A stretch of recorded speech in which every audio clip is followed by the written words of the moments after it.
स्वामी विवेकानंद जी का नाम सुना है आपने। स्वामी विवेकानंद को जब भक्ति करने का मन हुआ तो बचपन में उनको लोग नरेंद्र के नाम से जानते थे, और जब उनके मन में भाव आया कि मुझे थोड़ा सा उस परम सत्य को समझना चाहिए, तो उस परम सत्य को समझने के लिए वो अपने गुरु के पास गए। और जब गुरु के पास गए तो उम्र छोटी सी थी, उस समय ज्यादा बड़े नहीं थे, और जब उम्र छोटी थी तो उन्हें समझाते थे, और जब उन्हें समझाते तो कोई बात समझ में आ जाती, कोई बात समझ में नहीं आती। एक दिन की बात मैंने अभी कहा, जब जीव भक्ति करने जाता है तो उसे थोड़ी सी परेशानियों का सामना तो करना ही पड़ेगा, क्योंकि जब परीक्षा लेनी होती है भगवान को, वैसे तो माला झोली लगा लेके तिलक लगा के कंठी बांध के सब कह देंगे हम भक्त हैं, पापी से पापी व्यक्ति भी कह सकता है हम भक्त हैं, लेकिन इस बात का प्रमाण कैसे मिले कि ये भक्त हैं? इसी के लिए परमात्मा अपने भक्त की परीक्षा लेता है, और जब जीव उस परीक्षा में पास हो जाता है तो फिर भगवान अपने आप को उसको समर्पित कर देते हैं। तो स्वामी रामकृष्ण परमहंस के पास विवेकानंद जी जाते थे बचपन में। उसी समय भगवान ने एक बहुत बड़ी विपत्ति उनको दी, उनके पिताजी का स्वर्गवास हो गया। छोटी सी उम्र थी, घर का काम वही पिताजी संभालते थे, लेकिन पिताजी के चले जाने के बाद विवेकानंद जी पे सारी जिम्मेदारी आ गई। सारी, घर कैसे चलेगा, क्या संभाले, क्या करे, सारी जिम्मेदारी आ गई। एक दिन की बात, ये उस स्थिति में भी अपने गुरु के पास, रामकृष्ण परमहंस के पास जाते थे, कुछ न कुछ सीखते रहते थे, और उन्हीं के बताए हुए मार्गों पर चलकर वो भजन इत्यादि कीर्तन भी करते थे। लेकिन इनके घर की जो माली हालत थी वो डामाडोल हो गई। अब घर में रोटी तक की मुसीबत आ गई, घर में भोजन तक की मुश्किल है, घर में रोटी नहीं है, पहनने के लिए ढंग के वस्त्र नहीं है। एक दिन की बात, ये भजन कर रहे थे सुबह सुबह, तो इनकी मां ने इनको डांटा बहुत जोर से। क्या दिया तेरे भगवान ने, लेता है और सुबह सुबह माला लेके बैठ जाता है? क्या दिया तेरे भगवान ने इस घर को? हमारे घर में रोटी तक की मुश्किल है और तू भजन करने बैठ जाता है। इस भजन से बढ़िया है कुछ रोटी खाने की स्थिति तैयार कर, कहीं काम कर, कहीं से व्यवस्था करके ला। तो अंदर ही अंदर इनको लगा कि जब मैं परमात्मा को इतना मानता हूं तो भगवान ने मेरे साथ ऐसा क्यों किया। एक एक शब्द ध्यान से सुनेंगे। जब भक्ति की शुरुआत होती है ना तो व्यक्ति डगमगाता है। जैसे नाव किनारे पे खड़ी हो और जीव उसमें पांव रखे तो नाव क्या करती है? बोली, नाव हिलती है। लेकिन जब जीव अपनी जगह बैठ जाता है और नाव नदी में भ्रमण करने लग जाती है, नाव नदी में पूर्णतः बीच में पहुंच जाती है, तो न तो जीव हिलता है और न नाव हिलती है। धीरे धीरे नाव अपने पार हो जाती है, और जब नाव हिलने लगे तो वो हिलती नहीं है। क्या करती है? गोविंदाय नमो नमः। वो फिर डुबा देती है। क्या करती है? डूबना है ना महाराज, हम 4-5 दिन हो गए आपके आगे बैठे बैठे, यहां इसलिए बैठे डुबा दो। नहीं, जो यहां एक भी दिन बैठ गया, अगर वो मन से बैठ गया, तो मैं दावे से कहता हूं वो डूबता नहीं है, वो पार हो जाता है, वो पार हो जाता है। धर्मी धर्मी पार उतर गए, पापी डूबे जल में। धर्मी धर्मी पार उतर गए, पापी डूबे जल में। जो पापी हैं वो डूब जाएंगे, क्योंकि कई पापियां ऐसे हैं जो सिर्फ कथा सुनने नहीं आते, वो कमियां देखने आते हैं। यहाँ कमी क्या है, उस कमी की चर्चा पूरे शहर में करेंगे। नजराना दो तरीके का होता है, देखना दो तरीका। एक अच्छाई में बुराई देख लेते हैं और एक बुराई में अच्छाई देख लेते हैं। ऐसा मत सोचना, कई लोग तो हमारी बुराई करते हैं, जबकि मैंने आज तक किसी की चोरी नहीं की, मैंने आज तक किसी से कटु शब्द नहीं बोले। मैं ऐसे लोगों को भी जानता हूं जिनसे मैं कभी मिला नहीं, वो भी मेरी बुराई करते, सुनने में आया। मैंने उनकी कौन सी भैंस खोल ली भैया, हैं? मैंने कहा करे उनको। सीधी सी बात है, जब जीव भक्ति के पथ पर बढ़ता है तो लोग पाम खींचने वाले बहुत होते हैं, और मुझे लगता है इस समय ठाकुर जी ने वो पाम खींचने वाले मेरे पीछे लगा रखे हैं। देखें तो सही देवकी नंदन कितना बढ़ेगा, लेकिन ठाकुर तेरी कृपा रही तो मैं पीछे खींचने वाला नहीं हूं, या तो पार हो जाऊंगा या फिर तेरे पास आ जाऊंगा। सीधी सी बात है।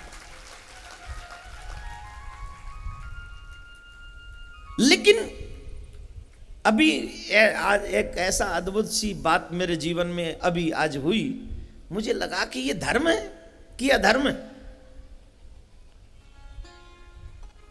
लोग अपने आप दान दे जाते हैं और बाद में दोष हम ही को लगाते हैं, तो ये तो गलत है। आपने अपनी मर्जी से दिया है, आप किसी को कैसे दोषारोपण दे सकते हैं?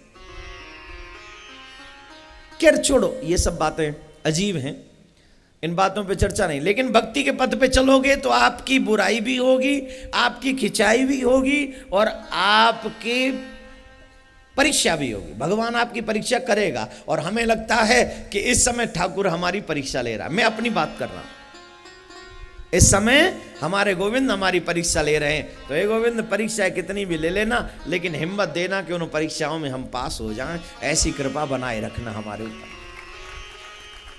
हम पास हो जाएं ये हमें हिम्मत नहीं है, लेकिन आप कृपा करोगे तो संभव है।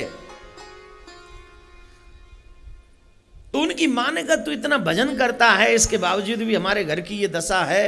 ये भजन तुझे खाने को दे जाएगा, क्या करेगा? जितना तू भजन करता उतना समय कमाने में लगा। तो नरेंद्र को लगा कि मैं भजन तो करता हूं, इसके बाद भगवान ने ये सब क्यों किया? ये बात मन में रखकर वो स्वामी रामकृष्ण परमहंस के पास पहुंचे और उन्होंने अपने मन की बात कही कि महाराज, मैं भगवान की भक्ति भजन आपके बताने से करता हूं, मेरे घर की हालत यह है, और आप तो काली माँ से डायरेक्ट बात करते हैं, तो कृपा करो ना, काली माँ से कहो कि हमें कम से कम रोटी तो दे दे। गुरुजी बोले, देखो भैया नरेंद्र, हमारी बात सुनो, हम काली माँ से ये भौतिक वस्तु नहीं मांगते, हम बिल्कुल भी नहीं मांगते। हाँ, अगर तुम्हें चाहिए तो हम क्यों मांगे, तुम सीधे मांग लो। आज मंगलवार है, जाओ। वो काली के मंदिर में गए और काली माँ का दर्शन करते रहे और भजन किया थोड़ी देर, और भजन करके उनकी मांगने की हिम्मत नहीं हुई, काली माँ से मांगने की हिम्मत नहीं हुई। जब तुम भक्ति के पथ पे आगे बढ़ने लग जाओगे तो मांगने की हिम्मत नहीं होगी भगवान से, क्योंकि उसके पास जाके सत्य का सामना होता है। और सत्य का सामना है कि मैं क्या मांगू, वो जो मिट जाए, वो जो छिन जाए, वो जो चोरी हो जाए, वो जो एक दिन मेरी जान की मुसीबत बन जाए, क्या मांगू मैं? नरेंद्र बिना कुछ मांगे वापस आ गए। स्वामी जी के पास पहुंचे। स्वामी जी ने पूछा, कुछ मांगा? बोले, करूं क्या, गया तो था पर कुछ मांग नहीं सका। दूसरे दिन फिर भेजा, जाओ। गए, फिर बिना मांगे लौट आए। तीसरे दिन फिर भेजा, जाओ। आज मांगा, लेकिन क्या कहे, मां तुम मुझे जो दुख देती हो उसे सहने की शक्ति दे दो, बस। ये नहीं मांगा कि रोटी दे दो, ये नहीं मांगा कि मेरी मां के लिए ढंग के वस्त्र दे दो। क्या मांगा कि जो तुम मुझे दुख देती हो उसे सहने की हिम्मत दे दो, साहस दे दो, ये मांगा। लौट कर चले आए। पूछा स्वामी जी ने, क्या मांगा? बता दिया, ये मांगा। स्वामी जी को दया आ गई। स्वामी जी ने कहा, जाओ, हम तुमसे कहते हैं आज के बाद तुम्हारे घर में कोई रोटी की कमी नहीं रहेगी, वस्त्र की कमी नहीं रहेगी। जैसे स्वामी जी ने आशीर्वाद दिया, घर में वो जाते ही उनको एक पद मिल गया ट्रांसलेटर का, जो अब एक भाषा दूसरी भाषा में बदलते हैं। इससे उनकी अर्निंग शुरू हो गई और घर में रोटी और वस्त्र की व्यवस्था हो गई। लेकिन अभी भी हफ्ते 2 हफ्ते में नरेंद्र अर्थात विवेकानंद जी रामकृष्ण परमहंस के पास जाते हैं, और जब जाते हैं ना तो स्वामी जी इनसे बड़ा प्रेम करते हैं। जब कोई नया नया भक्ति के पद पे चले ना तो गुरु जी भी बड़े मोहित होते हैं उस पर। गुरु जी चाहते ही और बढ़े और बढ़े और बढ़े। और जो साल में एक ही बार गुरु जी दंडोत करवे जाएं या जब वो न जाएं तो गुरु जी बहुत बड़े प्रसन्न रहते हैं। चेला बड़ो अच्छो तंग ना कर तो पूरी साल में मंत्र लेके वो अपने घर और गुरु जी अपने घर। न चेला है मतलब गुरु जी थे। गुरु जी सोचते हैं वो चेला आयो ही ना है। वो कहते तो गुरु जी मैं आपको दया हुआ मंत्र जप रहा हूँ, जय में भलो है, ज्यादा मुंह पे सही न जाएगी। लेकिन बहुत कम लोग होते हैं जो दीक्षा लेने के बाद हमेशा गुरु का सानिध्य चाहते हैं, और जिनको सानिध्य मिल जाए वो किस्मत वाले होते हैं। वो बदकिस्मत नहीं, वो ही किस्मत वाले होते हैं। दीक्षा के बाद सानिध्य मिले, सानिध्य ऐसा जो भक्ति के मार्ग को आगे प्रशस्त करता रहे। विवेकानंद जी जिस दिन नहीं आते हैं ना वो पूछते आज नरेंद्र नहीं आया, आ जाएं तो कहते आओ बैठो, आज भजन सुनाओ, आज ये करो, आज वो करो। लेकिन ये किस लिए? स्वामी जी चाहते हैं नरेंद्र को सच्चा भक्त बनाना। अभी कौन है? अभी ये जिज्ञासु हैं। कभी कभी तो स्वामी जी पे प्रश्न करते हैं, स्वामी जी आपने ये सब क्यों किया? जब भक्ति में नए नए जाते हैं तो तमाम प्रश्न उठते हैं साहब। श्रवणम, ढंग से सुनना, पहली भक्ति है। और जब समझ लो तो फिर कोई क्वेश्चन बने तो मेरे से आके कर लेना। पहला ध्यान से सुनो, श्रवणम। अभी जब शुरुआत हम लोग करते हैं तो क्वेश्चन अनेक होते हैं भक्ति में। तो जब तक भक्ति में वो शुरुआत थी अनेकों क्वेश्चन थे नरेंद्र के। स्वामी जी उनका आंसर देते, उन्हें प्यार करते, उन्हें भजन गाने के लिए कहते, उन्हें सेवा दे देते, तमाम कार्य उनसे करवाते रहते। लेकिन जब देखा कि नरेंद्र से विवेकानंद हो रहे हैं अर्थात सच्ची भक्ति पकड़ रहे हैं और अब सच्ची भक्ति आ गई, तो अब नरेंद्र आ भी जाए तो स्वामी जी बोलते नहीं है। आ भी जाए विवेकानंद जी तो स्वामी जी बोलते नहीं, और बैठे भी रहे तो उनकी तरफ देखते नहीं। पहले कहते थे भजन सुनाओ, अब उनसे भजन का मौका ही नहीं देते। जब उनका मौका आने वाला होता है कहते आज की सभा यहीं पूरी। इसी तरीके से पूरा 1 महीना निकल गया, और जब 1 महीना निकल गया तो 1 महीने के बाद स्वामी जी ने पूछा नरेंद्र तुमको कुछ अलग फील नहीं हो रहा? हम 1 महीने से तुम्हें बोल नहीं रहे, देख नहीं रहे, तुम्हें कुछ महसूस नहीं हो रहा? तुम्हें भजन बोलने का मौका नहीं मिलता, हम तुम्हें बुला नहीं रहे? तो स्वामी विवेकानंद कहते हैं गुरुजी मैं आपको सुनने नहीं आता हूं यहां। ध्यान से सुनना, आंसर बहुत अच्छा है। गुरुजी मैं आपको सुनने नहीं आता हूं। तो बोले मैं तो आपको देखने आता हूं, आपका दर्शन करने आता हूं। आप चाहे कुछ भी करें, जो भी करेंगे वो आपकी कृपा होगी, वही आपकी करुणा होगी। आपकी किसी भी क्रिया का हो, जो भी आप क्रिया करें, कर्म करें, मैं उसके विपक्ष में नहीं जा सकता। जो आप कहेंगे वो मुझे मंजूर है, वो मुझे स्वीकार है। राजी हम तो उसमें जिसमें तेरी रजा है, यहां तो यों भी वाह हुआ है और यों भी वाह हुआ है। आजकल किसी शिष्य को आ जाए, थोड़ा सा आ जाए, गुरुजी उसे पूछे ना तो शिष्य आना बंद कर देता है। क्या बोले हम तो गुरुजी के यहाँ गए, गुरुजी तो है गए बड़े, गुरुजी ना बोले अब हम थे, गुरुजी तो पैसा वारे थे बोले। अब यहाँ पैसा वारा कौन सौ भैया जाते मैं बोलूं या गुरुजी बोले? गुरुजी उससे ज्यादा बोलते हैं जो भक्ति के मार्ग में आगे जाता है, और गुरुजी उससे कम बोलते हैं जो बिजनेस की बात ज्यादा करता है, जो व्यापार की बात ज्यादा करता है, जो परिवार की बात ज्यादा करता है। गुरुजी उससे कम बात करते हैं। और गुरुजी किससे ज्यादा बात करते हैं? जो भक्ति की बात करता है, भगवान की बात करता है, परम गति की बात करता है, भक्ति श्रवणम कीर्तनम भागवत की बात करता है, गुरुजी उससे अपने पास बैठाल के रखते और बोल और बोल। क्यों? कि जितनी देर इससे संवाद होता रहेगा उतनी देर भगवान की चर्चा होती रहेगी, उतनी देर भगवान की कथा होती रहेगी वहां पर। कोई कहता है कि तेरा परिवार कितना है, कोई कहता है तेरा व्यापार कितना है, मगर कोई ये नहीं कहता प्रभु से प्यार। कहता है? बोलो। कोई भी? सब पूछ लेते हैं और साहब घर कैसो है? बढ़िया है। परिवार कैसो? बढ़िया है। काम कैसो है? हाँ ठीक है। 20 दिन अब बंद रही दुकान, अब शुरू हुई है।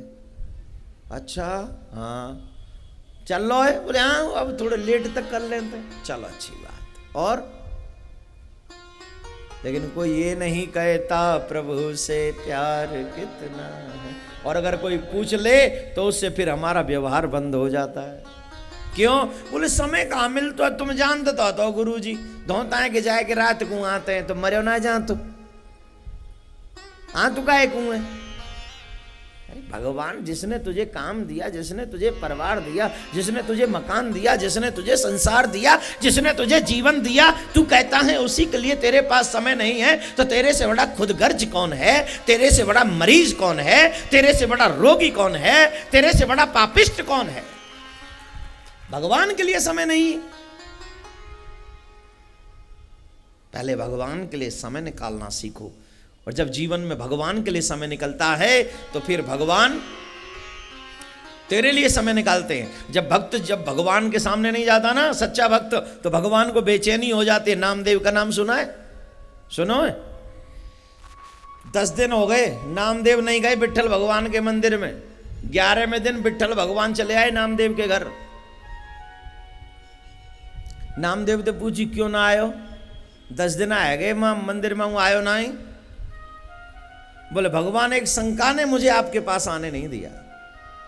मेरे मन में एक शंका है, अगर मैं घर छोड़कर मंदिर में आपका दर्शन करने आऊं तो कहीं ना कहीं मुझे यह लगता है कि आप घर में नहीं सिर्फ मंदिर में ही रहते हैं। इसका मतलब यह नहीं कि प्रभु मैं आपका अपमान कर रहा हूं, लेकिन मुझे तो लगता है प्रभु आप तो हर जगह व्याप्त हैं, आप तो हर जगह मौजूद हैं। जब हर जगह मौजूद हैं तो मेरे घर में भी मौजूद है। अब इसका मतलब ये मत समझ लेना आप कि बोले हमें भी कथा में आने की क्या जरूरत है, घर में भी भगवान बैठे हो। ये मतलब नहीं। ये तो नामदेव की तरह बन के दिखाओ पहले तुम। नामदेव ने स्वान में भगवान को प्रकट कर लिया, तुम करके दिखाओ। नामदेव ने भूत प्रेतों में दर्शन किया भगवान का, तुम करके दिखाओ। हम लोग नामदेव जैसे तो नहीं है, लेकिन ये दृष्टिकोण हमेशा रखना चाहिए कि भगवान हर जगह मौजूद है। सर्वम कृष्णमयम जगत। और इस बात को समझना चाहिए, जब सच्चा भक्त तो नहीं आता तो भगवान स्वयं तेरे द्वार तक चले आते हैं। लेकिन सच्चे भक्त के लिए बोले हम भक्त कैसे बनेंगे? बोले ऐसे कथा पंडालों में बैठ बैठ के ही बनेंगे, मंदिर में दर्शन कर करके ही बनेंगे, तीर्थों में जा जा के ही बनेंगे, गंगा में जमुना में संगम में स्नान कर करके ही बनेंगे, सत्कर्म करने से बनेंगे, स्मरण से बनेंगे, भजन से बनेंगे, श्रवण से बनेंगे। और जब ऐसे कर्म जीवन में रहेंगे तो मैं दावे से कहता हूँ आगरा में एक नहीं, आगरा में 15-20 ध्रुव जरूर पैदा होंगे, ऐसा मेरा विश्वास है।